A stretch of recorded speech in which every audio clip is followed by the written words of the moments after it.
स्वागत है हमारी हॉरर कहानियों में। इस कहानी को रात में सुनना एक अजीब सा रिस्क है। मैं नहीं जानता तुम इस वक्त किस जगह पर हो, अकेले हो या किसी के साथ।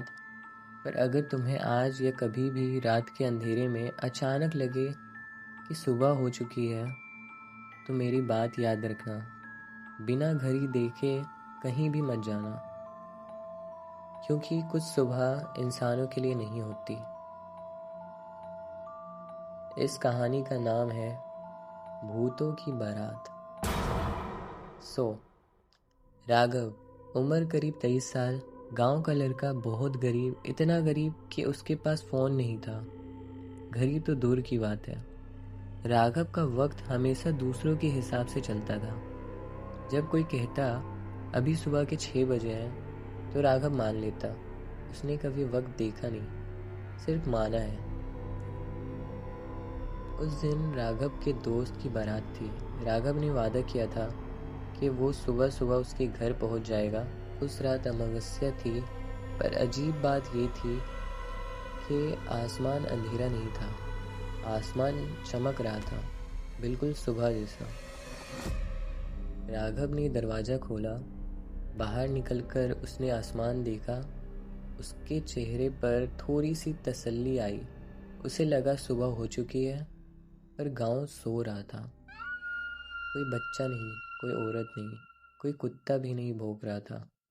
हवा चल रही थी, पर गलत दिशा में। राघव को ठंड लगने लगी।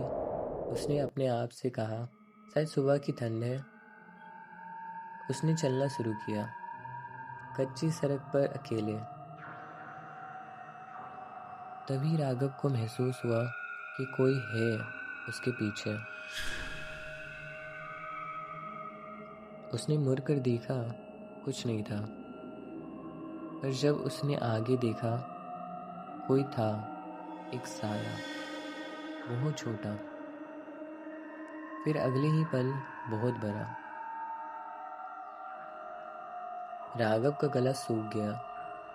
वो चल रहा था, और वो चीज़ भी कभी कभी पीछे कभी आगे।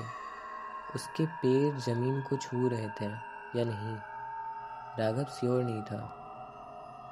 उसने भागना चाहा, पर पैर भारी हो गए। फिर उसे आवाज़ सुनाई दी, ढोल की, धीमी, पर बहुत पास से। राघव के चेहरे पर एक अजीब सी खुशी आई। बारात, उसने सोचा।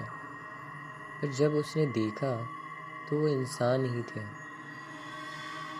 वो चल नहीं रहे थे, वो तैर रहे थे। किसी के पैर नहीं थे, किसी के चेहरे पर आंखें नहीं थी। और फिर उसने देखा दुल्हन।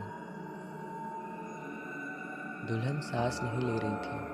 उसका घूंघट हिला, पर हवा नहीं थी। उसकी आवाज़ आई, तुम्हें सुबह का धोखा मिला, मुझे जिंदगी का।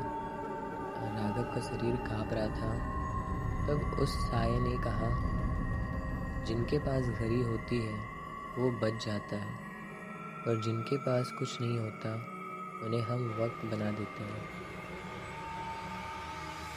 अगली सुबह गांव वालों ने सड़क पर एक जोड़ी चप्पल देखी, घिसी हुई, सस्ती और अकेली। आज भी जब अमावस्या होती है और आसमान सुबह जैसा चमकने लगता है, गांव के लोग घर से बाहर नहीं निकलते। और अगर तुम्हें भी कभी लगे कि सुबह हो चुकी है, तो मेरी बात याद रखना, वो सुबह नहीं होती।